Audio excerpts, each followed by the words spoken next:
आज आपण ज्वारी आणि नाचणीच्या भाकरीसोबत खाण्यासाठी सोपी चटणी खाऊ शकतो.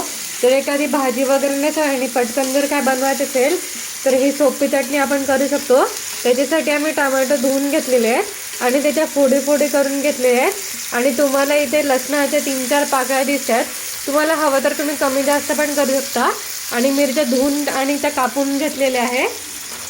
आणि ह्या थोडासा कढीपत्ता आहे, कोथिंबीर जी आपण आता नंतर ह्याच्यामध्ये टाकणार आहोत. आणि व्यवस्थित असे मिक्स केलं तो कढीपत्ता वगैरे सगळं त्याच्यामध्ये टाकून कोथिंबीर वगैरे टाकून ते मिक्सरला बारीक ग्राइंड करून घ्यायचं आणि मग भाकरीसोबत खायचं. तुम्हाला हवं असेल तर तुम्ही वेगळ्या ह्याच्यासोबत पण खाऊ शकता, झुणक्यासोबत पण खाऊ शकता. ह्याच्यात तुम्ही शेंगदाणे पण खाऊ शकता, शेंगदाणे पण टाकू शकता. तुमच्याकडे नारळाचा खीस सुद्धा टाकू शकता. तुम्हाला हवा त्याच्यासोबत पण खाऊ शकता. तुम्हाला जर बाकी काय आवडत असेल तुम्ही त्याच्यासोबत पण खाऊ शकता. ही झटपट होणारी पटकन होणारी रेसिपी आहे. तर आजीच्या चॅनलवरती ही रेसिपी बघायला विसरू नका. थँक्यू.